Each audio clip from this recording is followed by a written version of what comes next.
Even though the United States has been one of the most dominant Navy forces in all of maritime combat history, they've also had their fair share of problems. One of the oldest problems for the Navy was to figure out a way of getting an army across a river quickly without being vulnerable to attacks by enemies, which had troubled military engineers for years.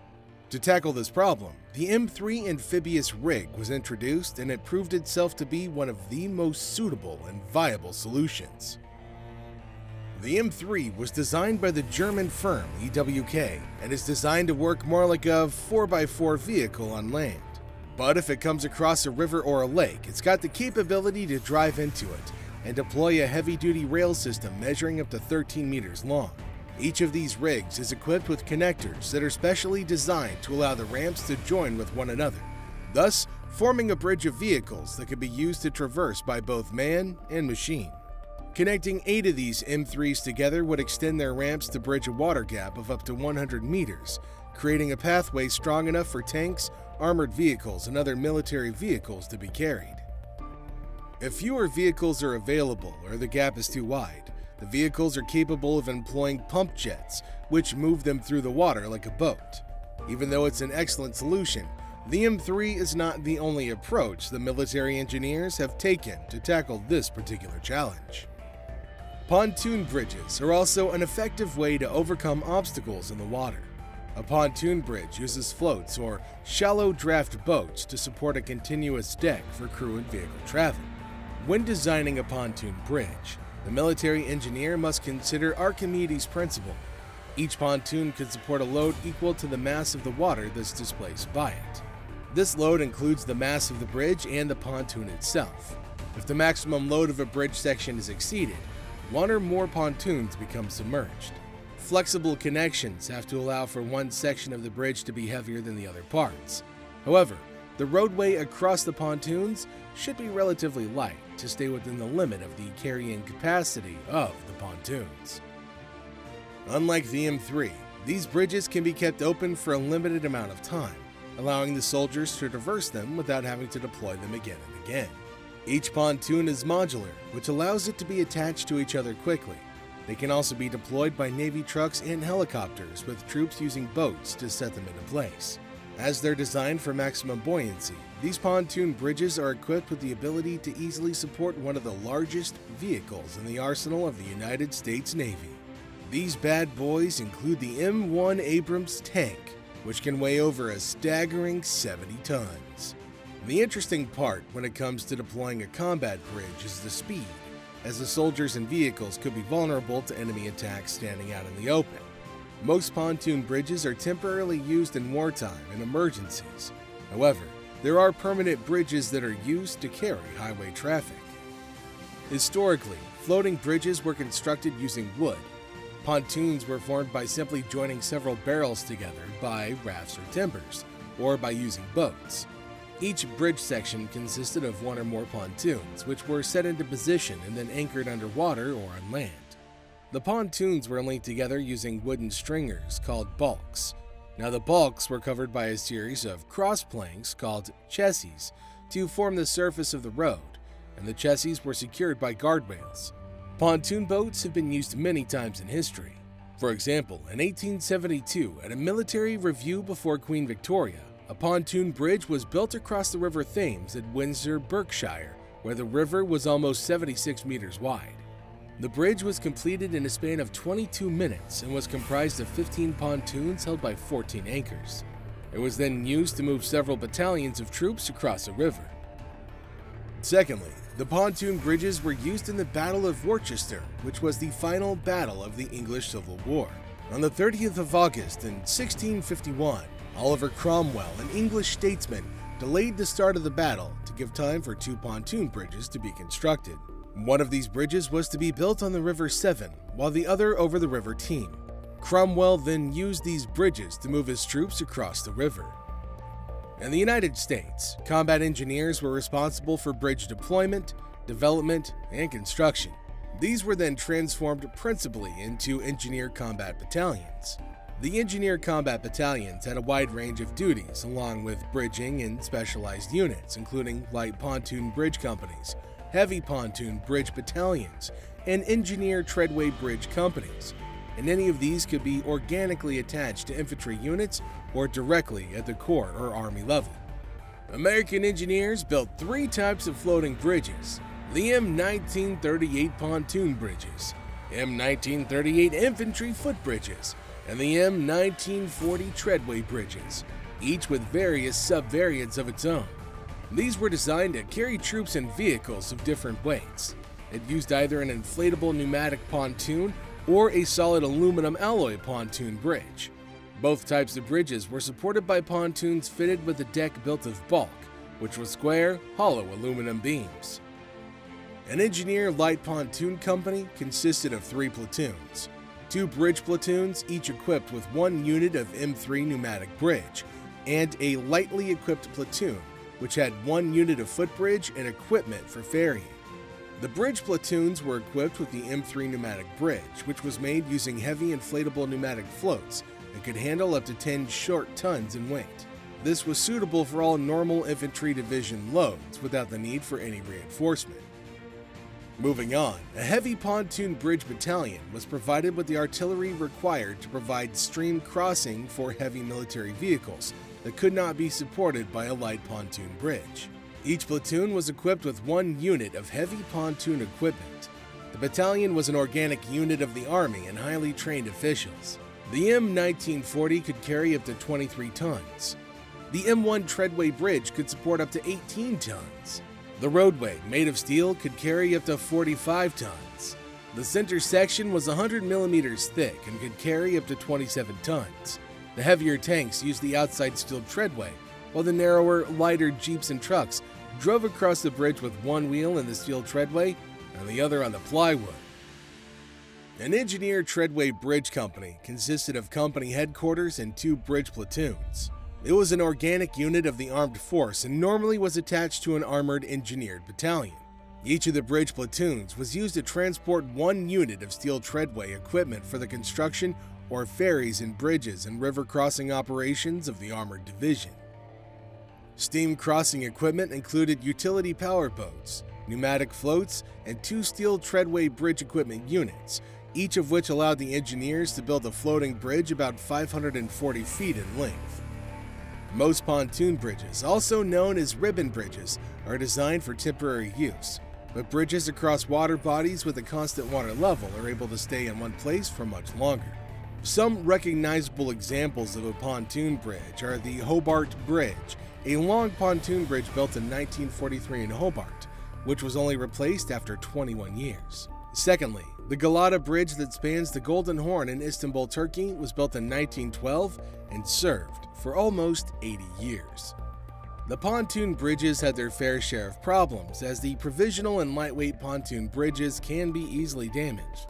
The bridge can be dislodged or even broken when the load limit of the bridge is exceeded. The bridge can also sway or vibrate in a hazardous manner from a storm, a flood, or a fast-moving load. Ice or floating objects can accumulate on the pontoons, increasing the drag from the river current and potentially damaging the bridge. In 1979, the longest floating bridge crossing saltwater, known as the Hood Canal Bridge, was subjected to winds of up to 130 kilometers per hour and waves of 10 to 15 feet in height, which caused a part of the bridge to fall and sink into the water. One of the major reasons these pontoon bridges fall is because of a malfunction in its anchors or connections between them. This may happen because of extreme weather, floods, or overloading. The bridge can start to disintegrate and its parts start to float away in the water. For example, when the Lacey V. Murrow Memorial Bridge sank, it crashed into a bridge next to it, severing its anchor cables. To prevent further damage, a powerful boat pulled the bridge against the wind during the storm. In the early Cold War period, the Soviet Union began the development of a new kind of continuous pontoon bridge, made up of short folding sections that could be transported and deployed rapidly. They would automatically unfold in the water and quickly be assembled into a floating bridge of variable length. Known as the PMP Float Bridge, the bridge was first introduced into the world in 1962 and was quickly adopted by Warsaw Pact countries and other states employing Soviet military equipment. The PMP proved its suitability in combat when it was used by Egyptian forces to cross the Suez Canal in 1973. The United States military also gives its units several M30 bridge erection boats. These boats are specially designed to support the non-stop deployment and recovery of floating bridge sections, as during these transporting operations, an entire brigade can be left sitting out in the open, being at risk of getting attacked by enemies. These bridges are simple and easy to transport with the standard diesel engine and water jet propulsion system to operate in both shallow and deep waters. The factor that makes the ribbon bridge system so helpful is its overall ability to be easily transported from one location to another. The ribbon can be folded into smaller rectangular-shaped units, allowing them to be moved with ease from place to place by stacking them on a truck, or in some situations, even a helicopter could be used instead. The M30 boats are also very similar to the ribbon. They have a square design that allows them to easily be fitted on the back of a truck while also giving the maximum buoyancy in the water. The ingenious two designs allow the well-coordinated troops to establish points of crossing over the waters in a span of a few minutes. There's no doubt that extensive training and skills are required to maintain the M30s and the ribbon bridges, and for this reason, military engineers undergo rigorous training and testing sessions before receiving the approval to work in the field. Because of the difficult challenges faced by these soldiers in the waters, it's highly unlikely that the United States military would approve a bridging system that could not transport their largest tanks. After all, these tanks play a vital role in the battlefield due to their unique combination of firepower, mobility, and protection. Tanks have been the heart of the military for projecting power on the surface for decades. Since the introduction of tanks in World War I, using their massively overpowered guns to destroy enemy infantry, tanks, and other vehicles, they've been the backbone of many modern militaries since. While crossing a wide range of terrain, the largest and heaviest tanks can't cross the water without the help of a bridge. In the middle of redesigning the IRB, or the Improved Ribbon Bridge System, in the 2020s, the bridge was required to have the ability to safely transport tanks, such as the M1. Both civilian and military engineers worked day and night for years on the problem, using various smaller-scale designs that accurately represent the buoyancy and the weight of the real thing, at an inexpensive cost without any worry of risking a real tank or its crew members. The IRB can be launched and recovered using all standard ribbon bridge and common bridge transporter vehicles, as well as using palletized load system trucks through a bridge adapter pallet. These bridges are laid with the help of a hydraulic system that uses biodegradable non-inflammable fluid. These are crucial for the Army to cross rivers with their armored vehicle, as a 100-meter bridge with 13 interiors and 2 ramp bays can be built in approximately 30 minutes. They can also be deployed under various climatic conditions and can withstand water currents of up to 3.05 meters per second. It also comes with a usable deck width of 6.75 meters for 2-lane traffic for MLC 20 tracked or MLC 14-wheeled vehicles, and 4.5 meters for single-lane traffic for MLC 80 tracked or 96-wheeled vehicles. However, unpassable objects are not only a problem in the water. It's common for troops and vehicles to come across cliffs, rugged terrain, and other dangerous barriers that could stop them from advancing and leave them and their personnel open to attack. As a solution, the United States Army Corps of Engineers decided that combining the tank with a deployable bridge would be a viable way to solve the problem. This idea then resulted in the creation of the M60 Armored Vehicle Launching Bridge, or AVLB. It's a unique combat engineering vehicle that's capable of deploying an 18-meter-long scissor-style bridge in just 10 minutes. The M60 AVLB is based on the M60 or the M60A1 hulls. The construction of the M60 AVLB started from 1963 to 1967. Most of the hulls for the M60A1 AVLB were former M60A2 patents that were converted to AVLBs from 1987 to 1996. All AVLBs were constructed at Anniston, Alabama, and were in contact with General Dynamic Land Systems.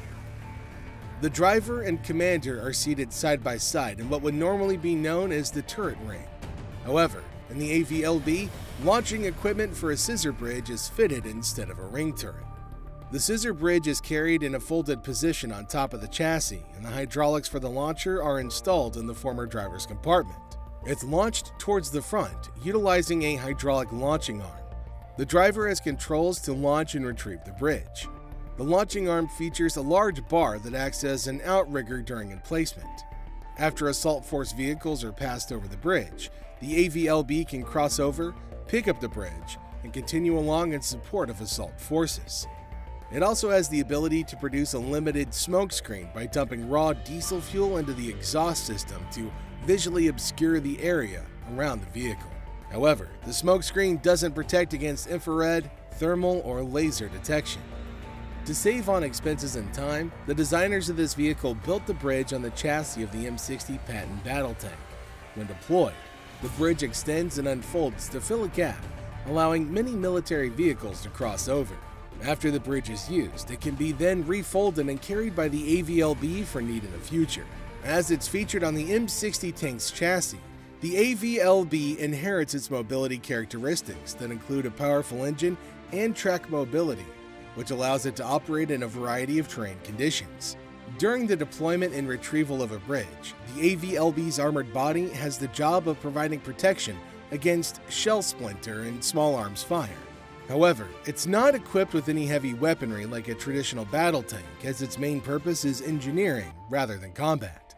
Since its introduction in service in 1963, the M60 AVLB has supported the armored forces of the U.S. Army and Marine Corps in many conflicts and military exercises. It was also reported to a handful of nations that have used the Patton series of tanks. Both the M48 AVLB and the M60 AVLB variants were deployed to Vietnam.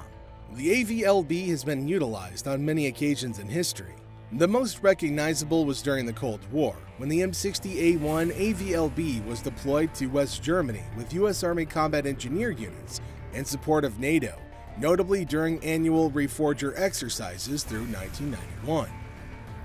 The M60 AVLB was retired from combat use in 2003 by the United States and has been superseded by the M104 Wolverine. However, as of 2018, the vehicle is still in service with the Army National Guard. In the late 1980s, the U.S. Marines received their first M60A1 AVLBs. They were deployed with Marine Corps armored divisions during Operation Desert Storm in Kuwait and Iraq in 1990, and in 2003 in the Iraq War, as well as Operation Enduring Freedom in Afghanistan.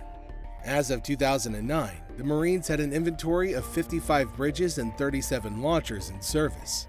The M60-based AVLB is not suitable to support the M1 Abrams tanks and M2 Bradley armored vehicles, and its age was making it difficult to maintain and sustain as its parts were becoming outdated as well as obsolete. Furthermore, the Army had determined that the M104 Wolverine was too expensive to operate and maintain, causing its production to be suspended. Both the Army and Marine Corps are planning to replace the vehicles with the M1074 Joint Assault Bridge, or JABs. The JAB also has a faster deployment time, with a setup of 3 minutes compared to AVLB's 10-minute setup. First deliveries are planned in mid-2017, with low-rate initial production expected to be reached in 2019. As of 2020, the Marine Corps was divesting the AVLB as part of Force Design 20. Over time, engineers have made a variety of improvements to the bridge system that are carried out by the AVLB. The latest model, MLC-70, is constructed using stronger materials that make it capable of safely transporting the M1 tanks. One of the most versatile and interesting vehicles in the history of warfare is the M150 Assault Breacher vehicle. This vehicle was specially engineered and designed to provide heavy-duty combat support during warfare. It's particularly used to clear paths through minefields and complex battlefield obstacles. The M150 was inspired by the chassis of the M1 Abrams main battle tank, which gives it significant protection and mobility on the battlefield. These elements are important because the M150 is often deployed on the front lines. Additionally, the vehicle also features a specialized mine roller and mine plow system, which allows it to clear anti-tank and anti-personnel mines at an impressive speed. In earlier times, clearing mines was a time-consuming and dangerous process. However, with the help of ABV's line charge system, typically known as the Mark 154 mine clearance launcher, is done easily. The launcher can use a rocket to deploy an explosive line charge, and upon detonation, the charge can instantly clear a path through any obstacles like barbed wire, mines, or IEDs. The M150 ABV has been utilized in a variety of combat operations, including Afghanistan and Iraq. Its ability to clear dangerous paths has proved to be crucial in ensuring the mobility and safety of the combat units of the Navy. However, it's just another part of a comprehensive system like the M1, the M60, the M30, and the M3 that helps in safe and non-stop troop movement despite the situation or complicated terrain. These systems are usually referred to as convoys. The involvement of different types of vehicles like tanks, personnel, carriers, and bridging systems helps to ensure that the convoy is ready to deal with any obstacle that they have to face. These convoys also come with supply trucks and other vehicles carrying ammunition, food, fuel, medical supplies, and other essential items.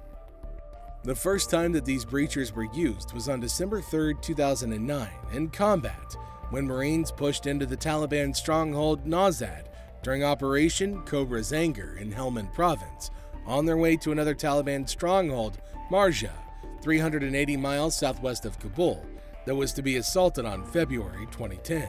On February 11, 2010, two breachers fired explosive line charges in the desert outside Sistani to test Taliban defenses on the eve of Operation Moshtarak when closing off the enemy's escape route.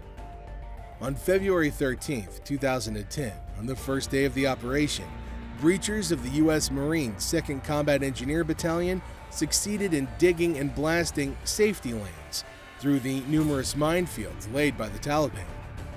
According to reports, in December of 2009, there were then 5 ABVs in Afghanistan, and the U.S. Marines were said to have plans to field a total of 52 by 2012, of which about 34 have already been produced.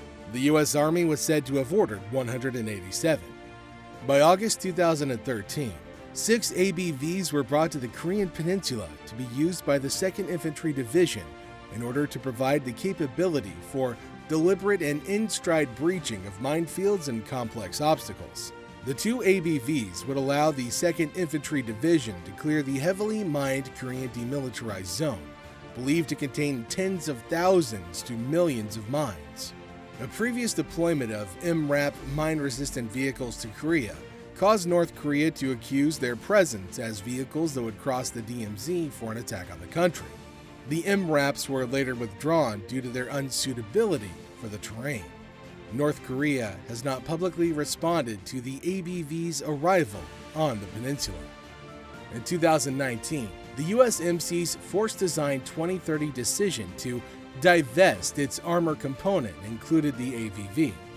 This divestment transferred the majority of their ABV inventory to the Army. This action resulted in the U.S. Army being the sole branch of the U.S. military with underarm or mechanical breach capability. As of 2023, the USMC had divested the ABV completely.